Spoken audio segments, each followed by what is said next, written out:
زمان تمہارے لیے، مکین و مکان تمہارے لیے، چنین و چنا تمہارے لیے، بنے دو جہاں تمہارے لیے، یا رسول اللہ دہن میں زبان تمہارے لیے، بدن میں ہے جان تمہارے لیے، ہم آئے یہاں تمہارے لیے، اٹھے بھی وہاں تمہارے لیے۔ سبحان اللہ۔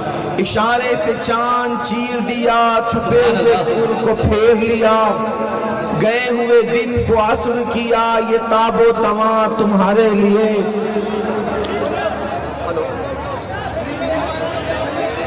یہ مرحمتیں کہ کچی متیں، نہ چھوڑی لتیں نہ اپنی گتیں، قصور کرے اور ان سے بھرے قصور جنا تمہارے لیے۔ جنا میں چمن، چمن میں سمن، سمن میں پھبن، پھبن میں دلہن، سزائیں مہن پہ ایسے منن، یہ امن و امان تمہارے لیے۔ اور صبا وہ چلے کہ باد پھلے، وہ پھول کھلے کہ دن ہو بھلے، لوا کے تلے ثنا میں کھلے ہماری زبان تمہارے لیے۔ سبحان اللہ، سبحان اللہ۔ آج کی یہ محفل اصلاح عقائد و اعمال کے حوالے سے یہاں پر انعقاد پذیر ہے، اور الحمدللہ عاشقان رسول کا یہ ڈھانٹے مارتا ہوا سمندر اس بات کی گواہی دے رہا ہے کہ آج بھی قوم مسلم اپنے نبی کے نام پر اکٹھا ہونے کا جذبہ رکھتی ہے۔ سبحان اللہ۔ وقت تو بہت زیادہ ہوا ہے، اور میرے بعد آپ کو ہمارے امیر، ہمارے قائد حضرت العلامہ مولانا محمد شاکر علی نوری صاحب قبلہ کا ایمان افروز خطاب بھی سماعت کرنا ہے۔ تھوڑی دیر کے لیے اگر آپ حضرات مہربانی فرمائیں اور شور اگر آپ کم کر دیں تو کچھ باتیں آپ کی خدمت میں پیش کی جا سکتی ہے۔ میں نے اللہ کی توفیق سے آیہ کریمہ کے جس حصے کی تلاوت کرنے کا شرف حاصل کیا ہے، اللہ تبارک و تعالیٰ اس کے متعلق مجھے حق کہنے اور آپ تمامی حضرات کو حق سن کر اس پر عمل کرنے اور اسے عام کرنے کی توفیق عطا فرمائے۔ اس وقت پوری دنیا کے اندر مسلم امہ انتہائی بے چین، بے قرار، مضطرب اور پریشان حال نظر آ رہی ہے، اور اس وقت بالخصوص جو نوجوان طبقہ ہے، نئی نسل جو ہے، جسے ہم امت کا سرمایہ کہتے ہیں، پوری قوم کا اصل سرمایہ نہ مال ہے، نہ دولت ہے، نہ زمین ہے، نہ جائیداد ہے، بلکہ ہمارا اصل سرمایہ ہمارا نوجوان ہے۔ تو ہمارا نوجوان اس وقت زیادہ، بہت زیادہ اوروں سے زیادہ مضطرب، بے چین اور بے قرار ہے، کیونکہ نوجوانوں کے اندر ایک حساسیت ہوتی ہے، نوجوانوں کی طبیعت میں ایک حساس پن ہوتا ہے، وہ بہت جلدی کسی چیز کو محسوس کرتے ہیں، وہ جلدی خوش بھی ہوتے ہیں، وہ جلدی مایوس بھی ہوتے ہیں۔ تو آج پوری دنیا کے اندر جو مسلم امہ کی لاشیں جب ہمارا نوجوان بے گور و کفن تڑپتے ہوئے دیکھتا ہے تو وہ سوچتا ہے کہ ہم حق پر ہونے کے باوجود، ہم مسلمان ہونے کے باوجود آخر کیا وجہ ہے کہ ہماری لاشیں اٹھ رہی ہے، اور لاشیں اٹھنے کے بعد، لاشوں کے تڑپنے کے بعد نہ ہمیں کفن میسر ہے، نہ ہمیں قبر میسر ہے، کہیں پر بیٹیوں کی لٹتی ہوئی آبرو ہے، کہیں پر نوجوان خواتین کا جوانی میں بیوہ ہو جانا ہے، کہیں پر ننھے ننھے معصوم بچوں کا ماں کی گود کے اندر کاٹ دیا جانا، تڑپا دیا جانا، ماؤں کی گود کو سونی سونی کر دیا किया जाना गोया कि आज भी शहरबानों की तरह किसी असगर से किसी माँ की गोद फिर खाली होती नजर आ रही है। आज फिर किसी कासिम की जवानी लुटती भी नजर आ रही है। अल्लाह अकबर। इन तबाहकुन हालात के अंदर हम नौजवान ये सोचते हैं ये क्यों हो रहा है, हम हक पर हैं, उसके बावजूद भी ये क्यों हो रहा है। अल्लाह अकबर। कहीं पर मकानात तोड़े जा रहे हैं, कहीं पर अल्लाह अकबर कैरियर को तबाह किया जा रहा है, कहीं पर अल्लाह अकबर इबादत गाहों को जो है वो बुरी नजर से देखा जा रहा है, कहीं पर एजुकेटेड जवानों को अल्लाह अकबर निशाने पर रखा जा रहा है।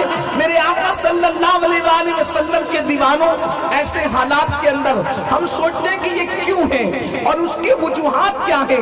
सारी तबाही के मामलात और मर्सिये, कोई मर्सिया लिख रहा है, कोई मर्सिया कर रहा है। बड़े बड़े मुफक्किरीन, बड़े बड़े मुसन्निफीन, बड़े बड़े मुहर्रिरीन जो है अपनी अफकार और नजरियात को दर्द भरे पैराई के अंदर जो है वो कोई जो है अल्लाह अकबर अखबार में छाप रहा है, कोई व्हाट्सएप पर शाये कर रहा है।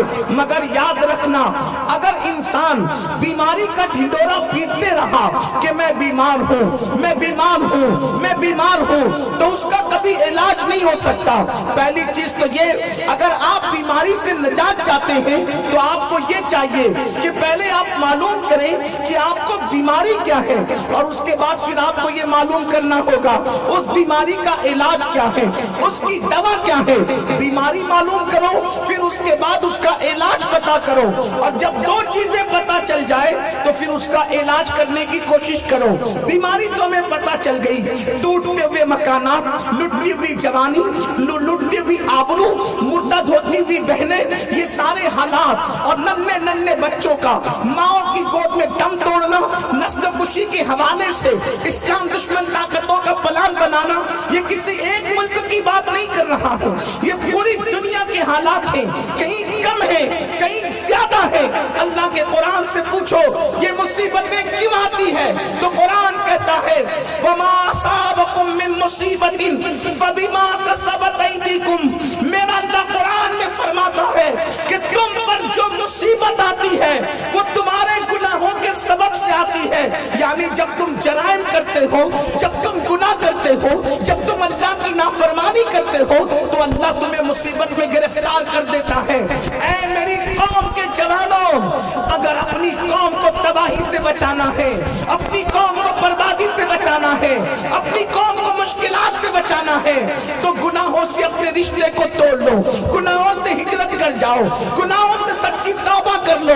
क्योंकि मेरा अल्लाह कुरान में फरमाता है जब कुरान को मानकर मुसलमान हो और कुरान पर ईमान ला करके ईमान वाले कहलाते हो, तो आप मुझे बताओ, अल्लाह अकबर, कुरान कह चुका कि जो भी तुम पर मुसीबत आती है वो तुम्हारे गुनाहों के सबब से आती है। इसकी तफसीर में आया है, अल्लाह के रसूल सल्लल्लाहु अलैहि वसल्लम फरमाते हैं कि मुसलमान को कांटा भी नहीं चुभता मगर उसके गुनाह की वजह से चुभता है। यानी अगर मुसलमान गुनाह करना छोड़ दे तो उसको कभी कांटा भी नहीं चुभेगा।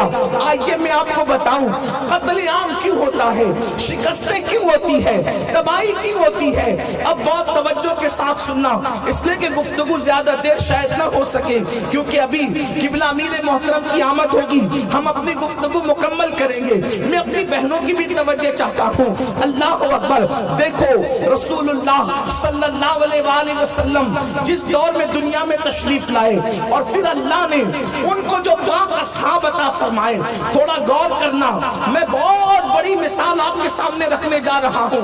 उस मिसाल को सामने रखकर फिर उस कठेरे में हम अपने आप को खड़ा करके देखें कि हम कहाँ हैं और हमारी तबाही किस तरीके से हो रही है और क्यों हो रही है, उसकी वजह क्या है। याद रखना, अगर आप भीड़ इकट्ठा करने के लिए आए हैं तो सुन्नी दावत इस्लामी का मकसद सरों को इकट्ठा करना नहीं है, बल्कि यहाँ से कुछ पैगाम लेकर के जाओ, यहाँ से अपने आप को तब्दील करके जाओ। अल्लाह अकबर। मेरे आका सल्लल्लाहु अलैहि वसल्लम के दीवानों, देखो इंसान जैसा होता है उसको वैसे ही जमाने में पैदा किया जाता है और उसके बाद फिर उसको वो जैसा होता है उसको वैसे ही दोस्त दिए जाते हैं। अब आप देखें, अल्लाह तबारक व तआला اللہ نے سب سے بہترین زمانے میں سب سے بہترین ہستی کو یعنی محمد رسول اللہ کو پیدا فرمایا. حضور کے زمانے سے بہتر کوئی زمانہ نہیں. سب سے بہترین زمانہ حضور کا زمانہ. حضور کا زمانہ سب سے بہترین زمانہ. اللہ کے رسول علیہ السلام فرماتے خیر القرون قرنی، سب سے بہترین زمانہ میرا زمانہ ہے. سب سے بہترین زمانہ اللہ کے رسول علیہ السلام فرماتے میرا زمانہ ہے. تو سب سے بہترین ہستی کو سب سے بہترین زمانے میں پیدا کیا. اور پھر سب سے بہترین اصحاب اگر کسی کو عطا کیے تو محمد رسول اللہ کو عطا کیے. کسی نبی کو وہ اصحاب نہیں دیے جو اصحاب اللہ نے مصطفیٰ جان رحمت کو عطا فرمایا. اب ہم یہ کہہ سکتے ہیں کہ جیسے پوری مخلوق کے اندر ہمارے نبی بے مثل و بے مثال ہے، ویسے میرے نبی کے صحابی ہر ایک کے صحابہ میں بے مثل بے مثال ہے. نعرہ تکبیر، نعرہ رسالت. علماء اہل سنت، علماء اہل سنت، سید امیر القادری صاحب. اس تمہید کو آپ اپنی نگاہ میں اور اپنے ذہن میں رکھنا، آگے آپ کو بات سمجھ میں آئے گی میں کہنا کیا چاہتا ہوں. اللہ کے رسول کے اصحاب ہر ایک کے ساتھیوں میں بے مثل بے مثال. اگر روئے زمین پر آپ کو کسی کے متعلق کہنا ہے کہ یہ شخص جہنم سے بچا ہوا ہے، جہنم سے محفوظ ہے، اگر کسی کے بارے میں آپ کہنا چاہتے ہیں تو بے دھڑک یہ بات آپ رسول اللہ کے اصحاب کے بارے میں کہہ دیجئے.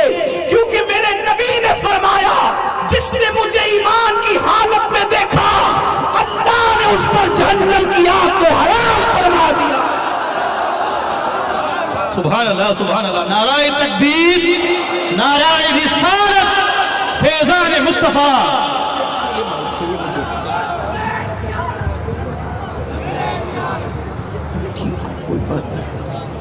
آپ توجہ میری طرف فرمائیں. اسی لیے میرے امام کہتے ہیں جس مسلمان نے دیکھا انہیں ایک نظر، جس مسلمان نے دیکھا انہیں ایک نظر، اس نظر کی بصارت پہ لاکھوں سلام. وہ میرے رسول کے اصحاب جن کے بارے میں قرآن کہتا ہے رضی اللہ عنہم ورضوا عنہ، وہ میرے رسول کے اصحاب جن کے بارے میں قرآن کہتا ہے والذین معہ اشداء علی الکفار رحماء بینہم تراہم رکعا سجدا یبتغون فضلا من اللہ ورضوانا سیماہم فی وجوہہم من اثر السجود. جن کے خود میں خود قرآن پڑھتا نظر آتا ہو اور صرف قرآن نہیں بلکہ قرآن میں اللہ فرماتا ہے یہ میرے نبی کے اصحاب ہیں جن کا ذکر ہم نے توریت میں کیا ہے، انجیل میں کیا ہے، ان کے ڈنکے ہم نے قرآن میں بجائے ہیں. سبحان اللہ. یہ حضور کے اصحاب ہیں، ان جیسا کوئی نہیں، ان جیسا کوئی نہیں. کسی کے ساتھی رسول اللہ کے ساتھیوں کی طرح نہیں. اب یہاں پر ایک بات اور عرض کر دوں. ایک طبقہ ہے جو رافضیوں کے مقابلے میں عظمت صحابہ کی کانفرنس کرتا ہے.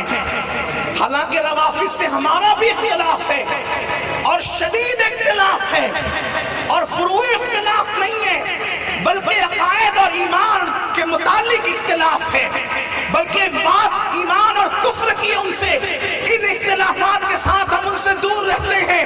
لیکن ایک طبقہ وہ ہے جو ہم سے اختلاف کرتا ہے، حنفی کہلا کر کے عقائد کے معاملے میں وہ عظمت صحابہ کا جلسہ کرتا ہے، لیکن اپنے اجتماع میں بیٹھ کر مولوی صاحب کہتے ہیں کہ رسول اللہ ہماری طرح تھے، ہمارے جیسے تھے.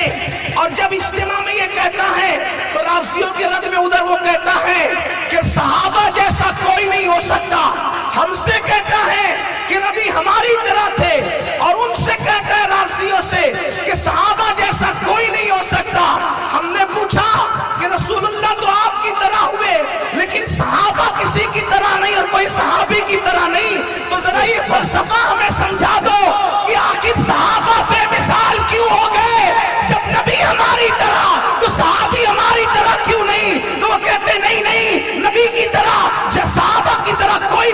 सकता। तो मैंने कहा हाँ बिल्कुल, हमारा भी अकीदा यही है कि गैर सहाबी सहाबी की तरह नहीं हो सकता, बल्कि हम तो खुले खुले दिल से सुन्नी यहाँ तक कहते हैं, कोई गौस हो, कुतुब हो, अब्दाल हो, औताद हो, कोई भी मेरे नबी के सहाबी के बराबर हो नहीं सकता। लेकिन हम आपसे पूछते हैं, जब आप नबी को अपनी तरह कहते हो तो सहाबी के बारे में ये क्यों कहते हो कि सहाबी जैसा कोई नहीं? हालांकि हमारा अकीदा भी यही है। तो लेकिन हम आपसे पूछते हैं, सहाबी सहाबी बने क्यों? क्या वो नमाज पढ़ते थे इसलिए सहाबी बने? नमाज तो हम भी पढ़ते हैं, हम नमाजी हैं, लेकिन सहाबी नहीं। सहाबा क्या हज की वजह से सहाबी बने? कहा नहीं, हम हाजी हैं, सहाबी नहीं। हम भी सदका खैरात देते हैं, सहाबा भी सदका खैरात देते थे। तो बताओ आखिर सहाबा में हमें बराबरी क्यों नहीं? तो मजबूर होकर के कहना पड़ता है उनको कि सहाबी असल उसको कहते हैं जिसने ईमान की हालत में रसूलुल्लाह का दीदार किया है। हमने कहा बस यही तो बात है कि जो ईमान की हालत में उनका चेहरा देख ले, जब उसकी तरह कोई नहीं हो सकता तो चेहरे वाले की तरह कोई कैसे हो?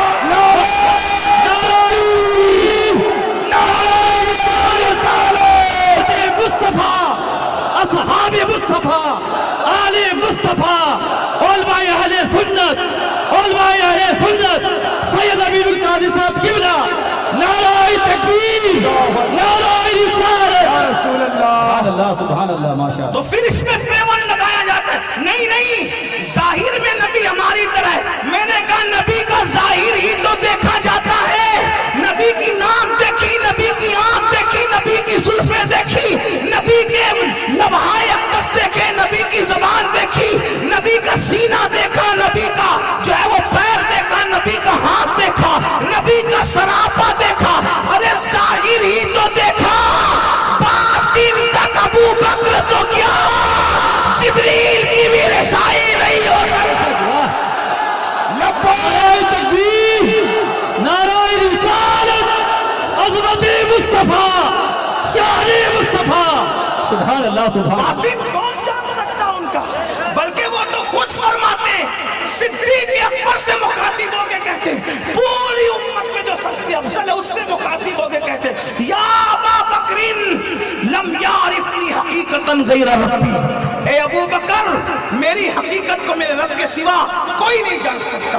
तो उनकी हकीकत को तो कोई जान ही नहीं सकता। जो सहाबी बनता है वो जाहिर देखकर ही बनता है। ईमान की हालत में जिसने उनको देखा वो सहाबी बन गया, मनसबे सहाबियत पे फाइज हो गए और बेमिसल बेमिसाल हो गए। ये बात आपके समझ में आ गई? ये बात आपके समझ में आ गई? तो अगली बात थोड़ी सी और अर्ज कर दूं वजाहत के तौर पर। साथी होने के एतबार से, तवज्जो करना, इसको भी सुनना, साथी होने के एतबार से, सहाबी होने के एतबार से किसी का सहाबी, किसी का साथी रसूलुल्लाह के सहाबी और साथी के बराबर नहीं हो सकता। तो जैसे साथी और सहाबी होने की बुनियाद पे कोई नबी के असहाब की बराबरी नहीं कर सकता, वैसे ही जो नबी के घर वाले हैं तो घर वाला होने के एतबार से कोई नबी के घर वालों की बराबरी नहीं कर सकता, जिन्हें हम अहले बैत कहते हैं। इसलिए कि औरों के घर वाले अलग अलग खून से पैदा होते हैं और नबी के घर वाले रसूलुल्लाह के खून से पैदा। सुभान अल्लाह, सुभान अल्लाह। नाराए रिसालत, खानदान अहले बैत, सुभान अल्लाह। इसीलिए मेरे इमाम कहते हैं, आब तत्हीर से जिसमें पौधे जमे, आब तत्हीर से जिसमें पौधे जमे, उस रियाज़े निजाबत पे लाखों सलाम। और कहते खूने खैरुल रसूल से है जिनका खमीर, खूने खैरुल, खमीर किसको कहते हैं? राजस्थान वालों खमीर कहते हैं जिससे जो चीज बनती है। आपकी बात समझ में आती है? आप लोग अगर शोर की तरफ नहीं और मेरी तरफ देख रहे हैं तो आपको बात समझ में आएगी। खमीर उसको कहते हैं जिससे चीज बनती है। बिस्किट का खमीर उससे बिस्किट बनता है, रोटी का खमीर उससे रोटी बनती है, इसी तरीके से ईंट का खमीर उससे ईंट बनती है, घर का खमीर उससे घर बनता है। तो अहले बैत का खमीर क्या? तो मेरे इमाम कहते हैं खूने खैरुल रसूल से जिनका खमीर, खूने खैरुल रसूल से जिनका का खमीर, उनकी पाकीज़ा तीनत पे लाखों सलाम। सुभान अल्लाह, सुभान अल्लाह। हुजूर के खून के क्या कहने, मैं इस पर अभी बात नहीं कर पाऊंगा कि हुजूर के खून का क्या कहना, लेकिन इतना जरूर कहूंगा एक बात एक जुमले में कि हमारा और तुम्हारा खून कोई पिए जानबूझकर तो उसको तौबा करना पड़े, और हमारा कोई खून पी ले जानबूझकर एक तो तौबा करना पड़े, दूसरा कई बीमारियों का सामना करना पड़े। लेकिन रसूलुल्लाह का खून एक सहाबी ने पी लिया, उसका बैकग्राउंड क्या था अभी वो यहाँ नहीं कहते वरना उन्वान पूरा नहीं हो सकेगा। एक सहाबी ने पी लिया, रसूलुल्लाह ने फरमाया क्या किया तूने? उन्होंने अर्ज़ किया रसूलुल्लाह मैंने पी लिया। तो रसूलुल्लाह ने तौबा करने का हुक्म नहीं दिया बल्कि क्या फरमाया पता है? ओ फला तूने मेरा खून पिया है, जा अल्लाह ने तुझ पर जहन्नम की आग को हराम फरमा दिया। सुभान अल्लाह, सुभान अल्लाह। वो सहाबी कहते जिस दिन से रसूलुल्लाह का खून मेरे पेट में आया फिर कभी मुझे पेट की तकलीफ नहीं हुई, कोई ऐसी पेट की बीमारी से मेरा सामना नहीं हुआ। अब पता चला सहाबा भी बेमिसाल, अहले बैत भी बेमिसाल, इसीलिए अल्लाह ने हम सुन्नियों के हाथ में दोनों का दामन अता किया है। इसीलिए मेरे इमाम कहते हैं अहले सुन्नत का है बेड़ा पार, असहाबे हुजूर नज्म और नाव है इतरत रसूलुल्लाह की। अब वो जो मुकद्दमा रखना है आपकी अदालत में, आपके सामने आपके दरवाजे दिल पर जो अपने दिल का दर्द रखना है वो ये है, आपने समझ लिया कि अंबिया के बाद इंसानों की जमात में सहाबा का मर्तबा क्या है, सहाबा किराम का मकाम क्या है। अल्लाह अकबर। बाज़ रिवायतों में आता है अगर सहाबी मुट्ठी भर जौ दे और गैर सहाबी ओहद पहाड़ के बराबर सोना खैरात करे तो दोनों इक्वल नहीं हो सकता, दोनों बराबर नहीं हो सकता। इस तरह की बेशुमार हदीसें हैं, उसकी तशरीहात भी हैं, लेकिन अल्लाह अकबर। अब आओ जरा देखो मैदान ओहद है, ओहद के मैदान में मुकद्दमा क्या है, मुसलमानों का कत्ल क्यों होता है, मुसलमानों पे तकलीफें क्यों आती है, मुसलमानों पे बलाएं क्यों नाजिल होती है, मुसलमानों पे मुश्किलें क्यों आती है। इसी का हल चाहते हो ना तो आओ ओहद के मैदान में चलते हैं। मैदान ओहद है, ओहद के मैदान में अल्लाह के रसूल सल्लल्लाहु अलैहि वसल्लम जंग शुरू होने से पहले मेरे आका अपने असहाब की एक टीम जमा करते हैं और चंद सहाबाए किराम को एक छोटे से टीले पे खड़ा करते हैं और फरमाते हैं ऐ मेरे सहाबा अगर तुम लोग देखना कि हम गाजर मूली की तरह कट रहे हैं तो उस वक्त भी तुमको टीले से नीचे आने की जरूरत नहीं है, और अगर तुम देखना कि हम जंग जीत चुके हैं और माले गनीमत इकट्ठा कर रहे हैं तो उस वक्त भी तुम्हें नीचे आने की जरूरत नहीं है। आका फरमाते हैं जब तक मैं नहीं कहूंगा उस वक्त तक तुमको नीचे टीले के नीचे पहाड़ के नीचे नहीं आना है। और चंद नौजवान सहाबा को मेरे आका ने वहां खड़ा कर दिया। अब ओहद की जो जंग थी वो बड़ी खतरनाक जंग थी, इसलिए कि बद्र की जंग में मक्के वाले जंग हार चुके थे, 70 लोगों के कत्ल का सदमा बर्दाश्त कर चुके थे। बदर की जंग में 70 उनके बड़े बड़े सरदार सरगना जो उनके ताबूत मारे गए थे।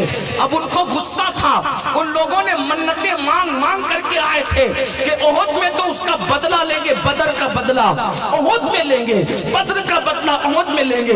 जिसका बाप मरा था उसने बाप का बदला लेना था, जिसका भाई मरा था उसने भाई का बदला लेना था, जिसका बेटा मरा था उसने बेटे का बदला लेना था। गर्ज के बद्र की जंग में उनके छिक्के छुड़ा दिए थे, उनको धूल चटा दिया था, उनकी ताकत का गुरूर खाक में मिला दिया था।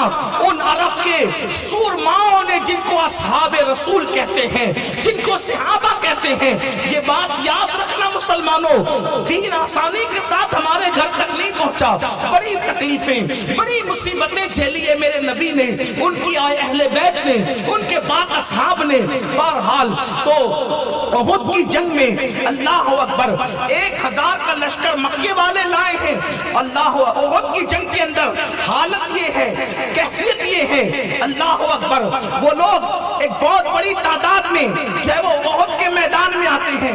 1000 तो बद्र में आए थे, उसके 3 गुना ज्यादा ओहद के मैदान में आए थे।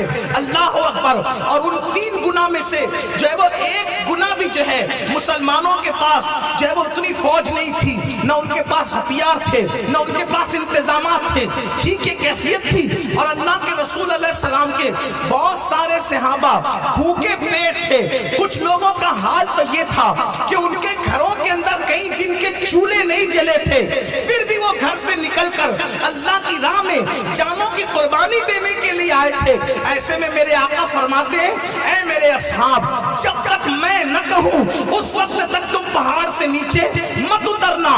और जंग जब शुरू हुई तो मक्कातुल मुकर्रमा से आए हुए वो बड़े बड़े सनादीद, वो बड़े बड़े तागूत जो अब भी गुरूर के अंदर अपनी तलवारों को जो है वो इंतकाम की आग में तपा करके लाए थे, वो मुसलमानों को तोड़ देना चाहते थे, मुसलमानों को हमेशा के लिए मिटा देना चाहते थे। अल्लाह अकबर। लेकिन जैसे उन मुट्ठी भर मुसलमानों ने मक्के वालों पर, मक्के के मुशरिकीन पर हमला किया, एक ही हमले की ताब न लाकर, बीबियां छोड़कर, माल छोड़कर, सवारियां छोड़कर, जो खाने पीने का सामान लाए थे, कपड़े लत्ते छोड़कर सब भागे।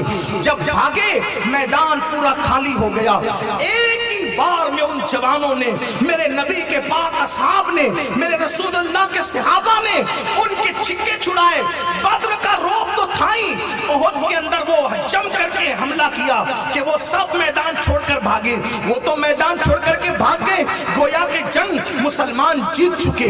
अब बहुत गौर से सुनना, मैं अपने जवानों की खुसूसी तवज्जो चाहता हूँ। आज के दुनिया के इस माहौल के तनाजुर में सुनना और गौर से सुनना। अल्लाह अकबर। ये वाकया बताना मकसूद नहीं है, वाकयात किताबों में भी है, आप पढ़ते भी हैं, आप सुनते भी हैं, लेकिन वाकये से हमें सबक क्या लेना है उसकी तरफ आपको तवज्जो करना है। जब वो मैदान छोड़कर मक्के के मुशरिकीन भाग गए तो उधर सहाबे किराम ने सामान इकट्ठा करना शुरू किया। और फिर क्या हुआ, दो ग्रुप हो गए उन दोनों सहाबा की जमात के अंदर जो पहाड़ पे खड़े थे। पहले तो उनके अंदर दो ग्रुप हुए। नंबर एक ग्रुप ये कहता था कि हमें अब टीले से नीचे उतर जाना चाहिए क्योंकि जंग खत्म हो गई और उनकी तादाद ज्यादा थी। दूसरा ग्रुप कहता था नहीं, क्या तुमको याद नहीं, अल्लाह के रसूल ने बार बार तंबी की कि हम गाजर मूलियों की तरह कटे, फिर भी तुम पहाड़ से नीचे मत आना, और अगर तुम देखो कि हम गनीमत इकट्ठा कर रहे फिर भी तुम पहाड़ से नीचे मत आना। जब अल्लाह के रसूल ने मना कर दिया तो हम पहाड़ के नीचे नहीं उतरेंगे। तो दूसरा ग्रुप उनको समझा रहा था कि देखो तुम फरमान को समझने में जो है वो उसकी मुराद तक नहीं पहुंच पा रहे हो। ये हुक्म अल्लाह के रसूल का उस वक्त के लिए था जब तक जंग जारी थी, जब तक जंग की शुरुआत थी। अब तो जंग खत्म ही हो गई, तो यहाँ खड़े रहने का फायदा क्या है। ये फरमान कब तक के लिए था, जब तक के जंग जारी थी तब तक के लिए था। अब तो जंग खत्म हो गई, हमें नीचे उतर आ जाना चाहिए। अल्लाह अकबर। तो जो दूसरा ग्रुप था जो थोड़े थे, उन्होंने कहा देखो तुम्हारी जो मर्जी आए करो, हम उतर कर उस वक्त तक नहीं जाएंगे जब तक अल्लाह के रसूल हमें खुद बुला न ले। हुजूर ने कहा मेरी इजाजत के बगैर मत आना, अब हम क़यामत तक खड़े रहेंगे जब तक हुजूर न बुला ले। इसलिए कि हुजूर ने फरमाया कि जब तक मैं न कहूं तुमने नहीं आना, हम यही खड़े रहेंगे। उन्होंने कहा तुम उस मुराद तक नहीं पहुंचे। रसूलुल्लाह ने जंग के दरमियान की बात कही थी, जंग खत्म हो गई, काम खत्म हुआ, चलो नीचे, और फिर वो नीचे चले आ गए। अब वो नीचे आए तो जो मुशरिकीन भाग रहे थे सर पे पैर रख करके, और वो लोग अब मुकाबले की ताकत नहीं रखते थे, उनको गुस्सा भी था क्योंकि मक्के के मुशरिकीन भी कोई मामूली चालू चप्पू लप्पू लोग तो थे नहीं, वो भी तो बहादुर लोग थे, मक्के के बहादुर लोग थे। अरब में उनकी बहादुरी का सिक्का था, अगरचे वो मुसलमान नहीं थे लेकिन उनके अंदर बहादुरी के जौहर मौजूद थे। ऐसा नहीं हो सकता कि कोई मुसलमान ना हो तो वो बहादुर भी ना हो। कुछ सिफात लोगों के अंदर मुसलमान न होने के बावजूद भी रहती है। बहुत सारे ऐसे लोग हैं जो मुसलमान नहीं है लेकिन उनके अखलाक कुछ अच्छे हैं। कुछ मुसलमान नहीं है, साफ सफाई रखते हैं, मुसलमान नहीं है, उनके अंदर भी निडरपन है, कुछ ऐसा होता है। अल्लाह अकबर। लेकिन ये और बात है कि अल्लाह ईमान वालों में सिफतों को जमा कर देता है, उसकी इंफरादियत एक अलग चीज है। लेकिन दुनिया के हालात में आपके सामने बता रहा हूं, तो वो भी कोई मामूली लोग नहीं थे। और नाम लेकर के बता दूं कि वाकई मामूली लोग नहीं थे। अगर कोई मेरे दामने अकीदे पर ये कहकर धब्बा लगाएगा कि मैंने मक्के के काफिरों की तारीफ कर दी, तो मैं जरा नाम भी ले लूं कि वो कोई मामूली लोग नहीं थे। उस वक्त हजरत खालिद ولید نے اسلام قبول نہیں کیا تھا اور خالد ابن ولید مکے کے مشرکوں کے ساتھ آئے تھے. خالد بھی دوڑ کر کے جا رہے تھے. جب خالد نے دیکھا حضرت خالد بعد میں وہ مسلمان ہوئے. اور یہ بات بھی کہہ دوں کسی بھی صحابی نے اسلام لانے سے پہلے جو کچھ اسلام کو نقصان پہنچایا ہو جب وہ مسلمان ہو کر صحابی ہو گئے اور رسول اللہ نے ان کو معاف کر دیا. تاریخ کا ابن کثیر کا ابن کبیر کا اس کا اس کا میں تو یہ ابن کبیر صرف طنز کے طور پہ کہہ رہا ہوں. ابن اسیر ہو ابن کثیر ہو کوئی اور ہو کسی کا حوالہ لے کے کسی صحابی کو دان نہیں کر سکتے. اس لیے کہ جب رسول اللہ نے معاف کر کے اپنے دامن صحابیت میں جگہ دے دی تو کسی کو یہ اوقات نہیں کہ جس کو نبی پناہ دے دے وہ اس کو پار کر دے. سبحان اللہ سبحان اللہ. نعرہ تکبیر نعرہ رسالت. سبحان اللہ. جس کو حضور پناہ دے دے. اب تم کون ہوتے ہو بحال کرنے والے؟ جس کو رسول اللہ مان دے دے کون ہوتے ان پہ ٹپنی کرنے والے؟ تو میں نے خالد ابن ولید کا نام اس لیے لے لیا کہ بعد میں وہ سیف اللہ کہلائے. تو وہ سر پر پیر رکھ کر گویا کہ بھاگ رہے تھے وہ سب لوگ. لیکن جیسے ہی دیکھا کہ پہاڑ خالی ہو گیا چند لوگ کھڑے ہیں پورا پہاڑ خالی ہے تو خالد نے جناب ابو سفیان سے اور دیگر لوگوں سے کہا دیکھو یہاں سے پھر پلٹ کر ہم حملہ کر سکتے ہیں. اور یہ کہہ کر کے اس کا فائدہ اٹھا کر کے وہ پلٹے. توجہ کرنا وہ پلٹے اور پلٹے تو مسلمان یہ سوچ رہے تھے جنگ ختم. جنگ ختم تو لڑنے کی پوزیشن میں کون تھا؟ جب سوچا جنگ ختم ادھر سے مکے کے مشرکین پھر پلٹے اور جب پلٹے تو مسلمانوں کو اس حالت میں انہوں نے پایا کہ مسلمان سامان اکٹھا کر رہے تھے ایسے بھوکے بھیڑیے کی طرح ٹوٹ پڑے کہ اس کا نقصان یاد کر کر کے آج تک امت خون کے آنسو رو رہی ہے. کیا نقصان ہوا؟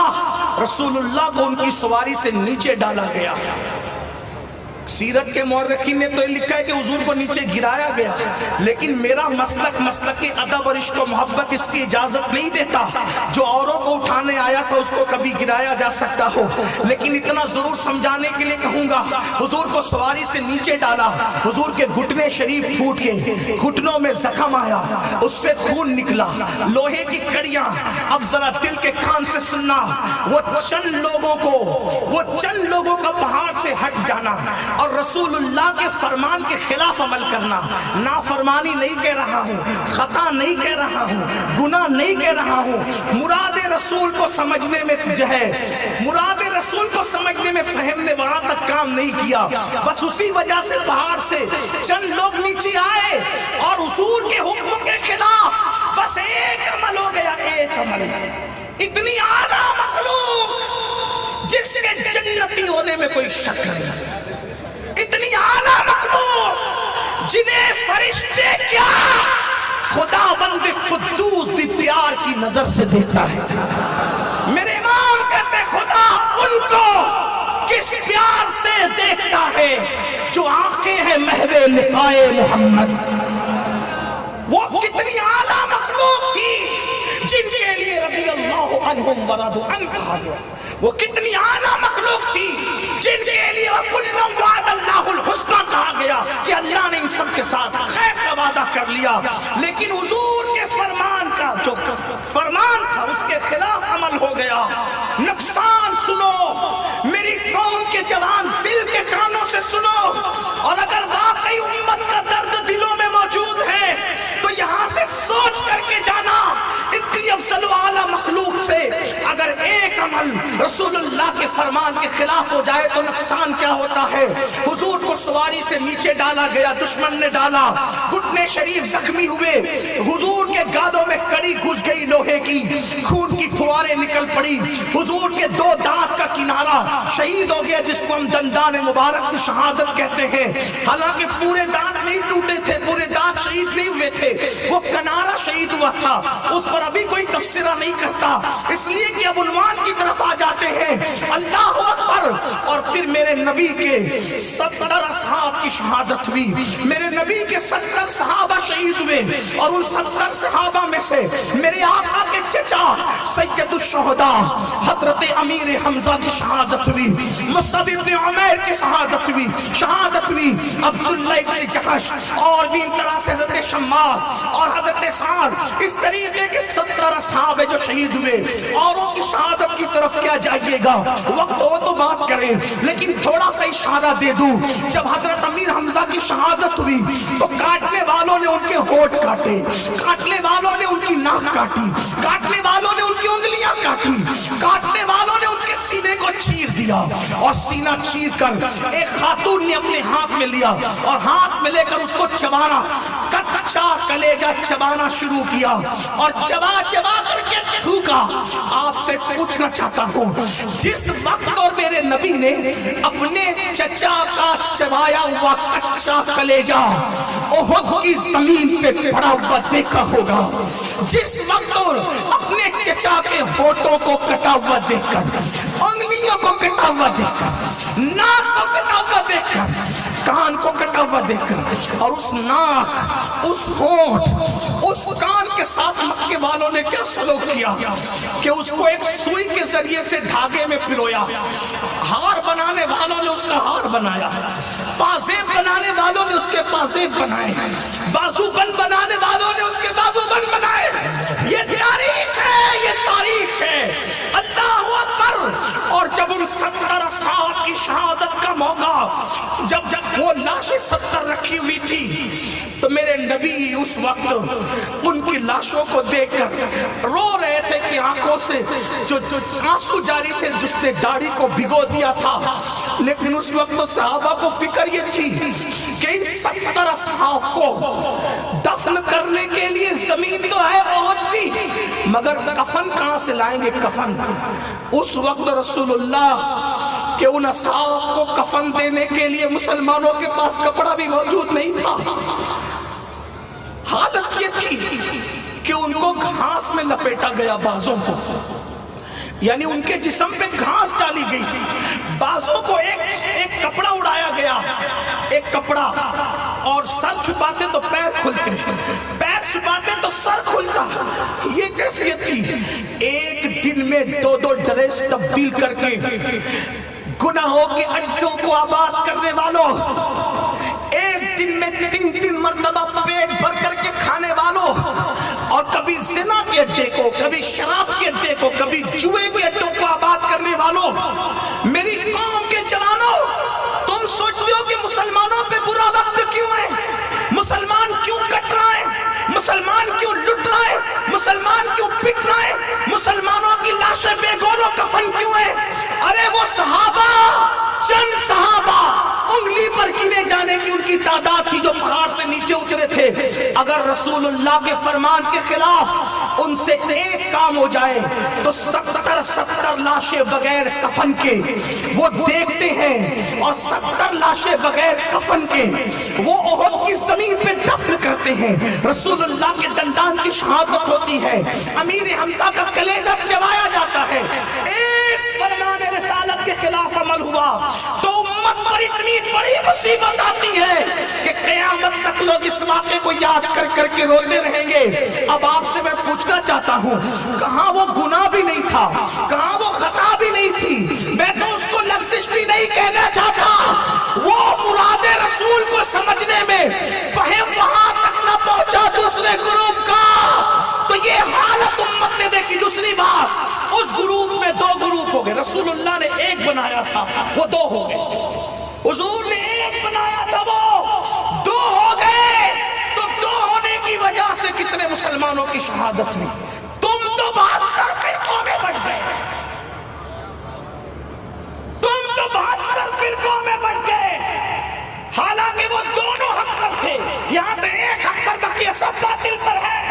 आप मुझे बताओ तो सही, जिस वक्त उम्मत में फहम तक न पहुंचने की बुनियाद पर सहाबा में 2 ग्रुप हो और रसूलुल्लाह के फरमान के खिलाफ एक अमल हो जाए तो इतनी लाशें तड़पती हैं और इतना बड़ा नुकसान होता है। आज उम्मत मुस्लिमा इतने सारे ग्रुप और फिरकों में बंटने के बाद, फिर उसके बाद रसूलुल्लाह के फरमान के खिलाफ एक अमल नहीं हो रहा है, बल्कि कितने अमल। ज़िना के अड्डों पे कौन नजर مسلمانوں کی تعداد. آپ برا مت ماننا. اللہ اکبر. آپ کو بتاؤں انٹرنیٹ کے حوالے سے جب سروے ہوا کہ سب سے زیادہ گندی فلمیں کس ملک میں دیکھی جاتی ہے، اگر آج میں تم اس سے مجمع میں ہاتھ اٹھا کے پوچھوں کہ آپ کا ذہن کیا بولتا ہے کہ کہاں دیکھی جاتی ہوگی گندی فلمیں، کوئی برطانیہ کا نام لے گا، کوئی امریکہ کا نام لے گا، کوئی اور نام لے گا. لیکن حقیقت یہ ہے اپنی ساری گندگی کا ذمہ دار دوسروں کو ٹھہرانے والوں، اپنی ساری جو ہے وہ غلطیوں کا ذمہ دار اور بار دوسروں کے سر ڈالنے والوں، سن لو امت مسلمہ کی تباہی کا سبب کیا ہے. اللہ اکبر. جب یہ سروے رپورٹ آئی کہ سب سے زیادہ گندی فلمیں کہاں دیکھی جاتی ہے تو اس ملک کا نام آیا جو 70 سال پہلے کلمہ لا الہ الا اللہ کی بنیاد پر اسلام کے نام میں بنا، جہاں کی ساری آبادی مسلمانوں کی ہے. یعنی جہاں مسلمان جتنا زیادہ ہے اتنی زیادہ گندی فلمیں وہاں دیکھی جا رہی ہے.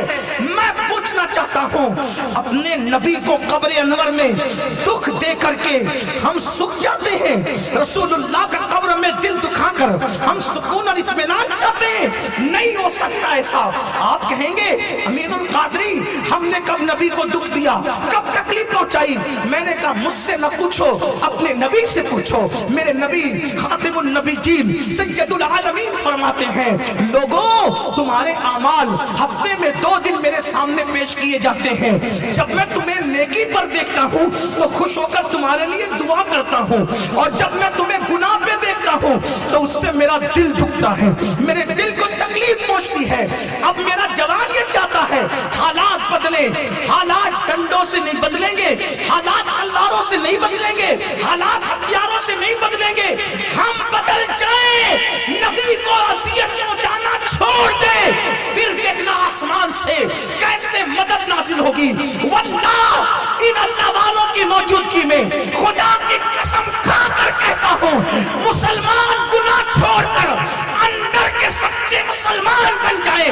صدیق کا درد لائیں، سوز علی لائیں، درد بلال لائیں، اور سوز اویس لائیں، عمر کی شجاعت لائیں، عمر کے اللہ اکبر وہ جذبہ ایمان لائیں، عثمان کی سخاوت لائیں، حسین کا مر مٹنے کا جذبہ پیدا کریں. آسمان سے اللہ کی مدد کو زمین پر اترتے دیں. نعرہ تکبیر، نعرہ رسالت، عظمت مصطفیٰ، نعرہ رسالت. میرے جوانوں اللہ کی مدد کیسے آ سکتی ہے؟ ہم تو رسول اللہ کا دل قبر انور میں دکھا رہے ہیں. حضور کو قبر میں کیا کیا گزرتی ہوگی جب کوئی جوان کسی لڑکی کے کندھے پر ہاتھ رکھ کر اس کو زنا کی نیت سے پارک میں لے جاتا ہوگا. جب اللہ اکبر عید کی چھٹیوں کے موقع پر مسلمان لڑکے پکنک کے نام پر زنا کے اڈوں کو آباد کرنے کا پلان بناتے ہوں گے، اس وقت رسول اللہ کے دل پہ کیا گزرتی ہوگی؟ چہرے سے داڑیاں منڈا منڈا کر گٹروں میں پھینک کر کے اسمارٹ بننے والوں، سو کالڈ اسمارٹ بننے والوں، مجھے بتاؤ یہ جو وسطرا تمہارے چہروں پہ چلتا ہے، تمہارے چہروں پہ بات پہ چلتا ہے، پہلے وہ مصطفیٰ جان رحمت کے دل کو تکلیف پہنچاتا ہے. مجھے بتاؤ کون سے عاشق رسول ہو، کس محبت رسول کی بات کرتے ہو؟ آج ایک جوان کہتا ہے مولانا آج میں فلاں کام نہیں چھوڑ سکتا. ہم نے پوچھا کیوں نہیں چھوڑ سکتے؟ تو کہا کہ میرے ابا نے مرتے مرتے مجھے وصیت کی تھی کہ بیٹا یہ کام مت کرنا. تو میرے باپ نے مرتے مرتے یعنی دنیا سے جاتے جاتے مجھے وصیت کی تھی نا، اس لیے میں باپ کی وصیت کے خلاف کوئی عمل نہیں کر سکتا، کوئی کام نہیں کر سکتا. اب میں آپ سے پوچھتا ہوں باپ کی آخری وصیت آپ کو یاد ہے کیا؟ رسول پاک کی بھی آخری وصیت یاد ہے؟ حضور علیہ السلام جب دنیا سے تشریف لے جا رہے تھے، ظاہری طور پر اللہ کے حبیب جب دنیا سے تشریف لے جا رہے تھے تو حضور کیا کہہ رہے تھے؟ اللہ کے رسول کا فرمان کیا تھا؟ باپ کی آخری وصیت کا خیال، رسول پاک کی آخری وصیت کا کوئی خیال نہیں. اللہ اکبر. ام المومنین سیدہ عائشہ صدیقہ رضی اللہ تعالیٰ عنہ فرماتی ہیں جب اللہ کے رسول دنیا سے جا رہے تھے تو دو چیزیں کہتے ہوئے وہ گئے. ایک تو یہ اپنی بیویوں کے ساتھ اور اپنے غلاموں کے ساتھ اچھا سلوک کرنا, اور فرمایا نماز کی پابندی کرنا, نماز کی پابندی کرنا. اور تیسرا اور آخری جملہ, ان کی زبان پر اللہ کا نام تھا. اللہ کے نام کے ساتھ وہ اس دنیا سے ظاہری طور پر دنیا سے تشریف لے گئے. اب میں پوچھتا ہوں, اللہ کے رسول نے دنیا سے جاتے جاتے دو آخری وصیت کی تھی ظاہری طور پر. نمبر ایک, اپنی بیوی اور اپنے غلاموں کے ساتھ اچھا سلوک کرنا, اور نمبر دو, نماز کی پابندی. بتاؤ حضور کی آخری وصیت کا کتنا خیال ہے؟ کتنی نماز کی ہمارے اندر پابندی ہے؟ بڑی معذرت کے ساتھ 95% لوگ نماز سے کوسوں دور ہیں, مسجدیں ویران ہیں, مسجدیں مرثیہ خواہ ہیں, جمعہ کی 2 رکعت پڑھ کے بھاگ جاتے ہو. کیا یہ خیال نہیں آتا حضور علیہ السلام نے دنیا سے جاتے جاتے ایک فکر کی تھی کہ میری امت نماز کو نہ چھوڑے, میری امت نماز کو نہ چھوڑے. بتاؤ کیا نماز پڑھتے ہو؟ اللہ اکبر. جب نماز کی بات آتی ہے تو مسلمان کہتا ہے مولانا ٹائم نہیں ملتا نماز پڑھنے کے لیے, وقت نہیں ملتا نماز پڑھنے کے لیے. سن لو اور اچھی طرح سن لو اور دھیان سے سن لو. اللہ کے رسول علیہ السلام نے فرمایا جس نے جان بوجھ کر نماز چھوڑ دی وہ میرے ذمے سے خارج ہو گیا, باہر ہو گیا. اس کے ساتھ میرا کوئی وعدہ نہیں ہے قیامت کے دن. اور ایک مقام پر فرمایا جس نے جان بوجھ کے نماز چھوڑ دی اللہ اس کے سر سے اپنا رحمت والا ہاتھ ہٹا لیتا ہے, اس کو اپنی پناہ میں نہیں رکھتا, وہ خدا کی پناہ سے نکل جاتا ہے. جو جان بوجھ کر نماز چھوڑ دے. آپ کو دوستوں کے پاس بیٹھنے کے لیے ٹائم ہے, ہمیں اور آپ کو بیوی بچوں کے پاس وقت گزارنے کے لیے ٹائم ہے, ہمیں اور آپ کو اگر کوئی وزیر بلا لے تو سارے کام چھوڑ کر جانے کے لیے ٹائم ہے.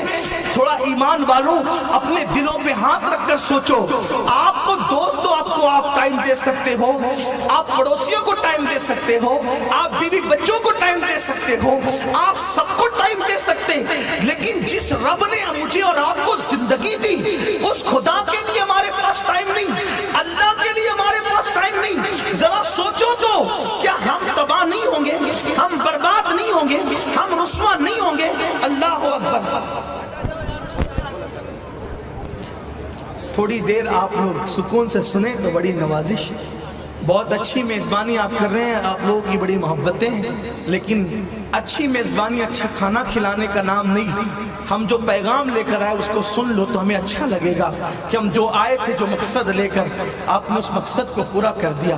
کوئی بات نہیں, ایک بار سب بلند آواز سے درود شریف پڑھ لیں. میں اپنی بات ختم کرتا ہوں, چلیں اختتام کی طرف چلا جاتا ہوں.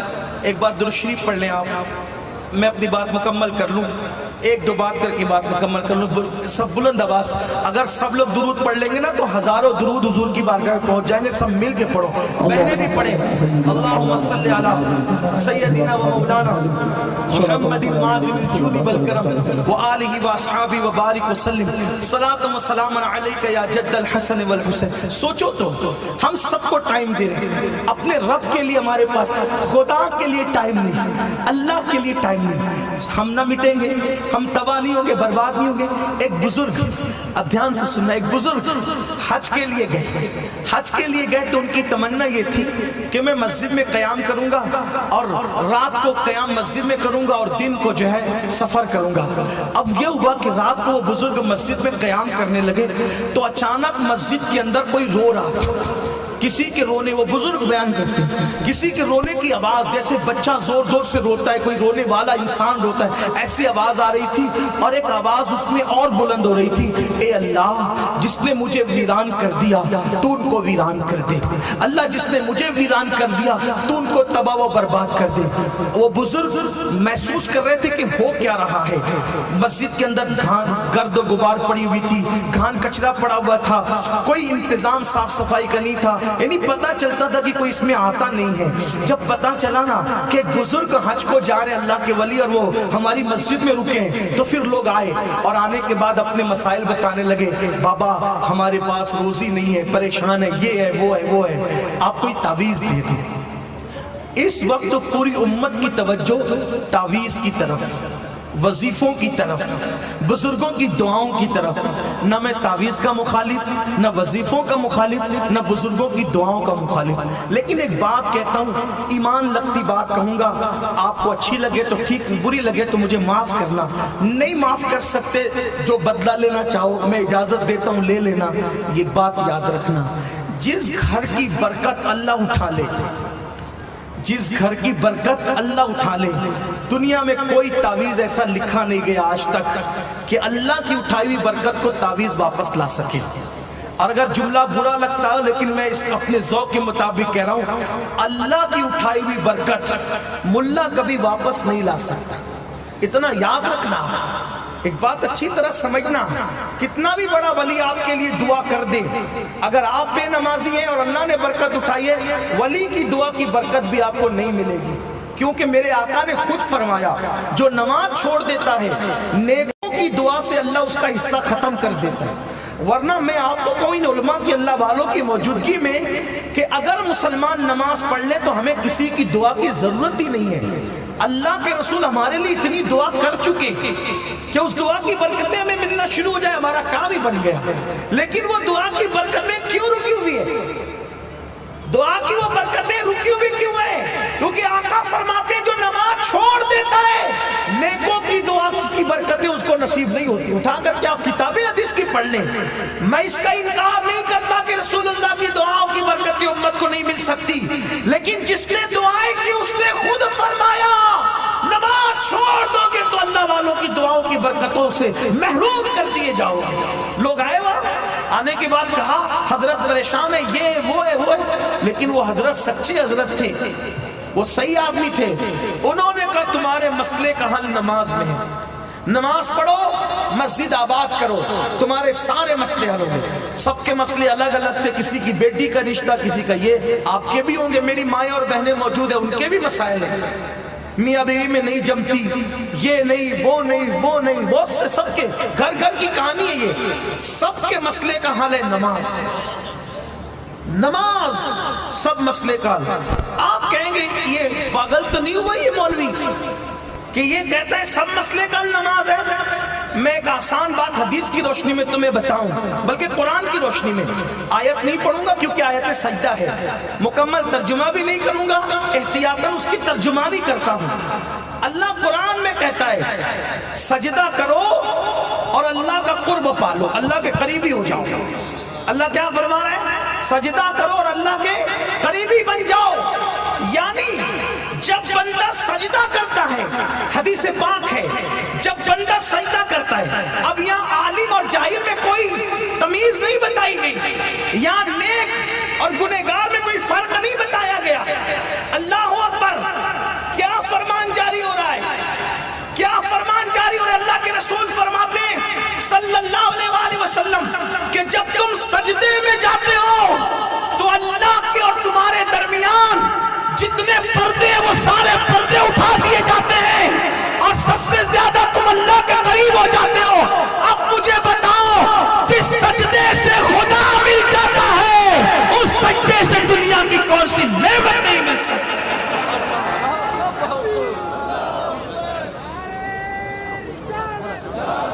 हजरत का इस्तेकबाल कर लें, हुजूर क़िबला अमीर मोहतरम का नारे तकबीर, नाराए तकबीर, नाराए रिसालत।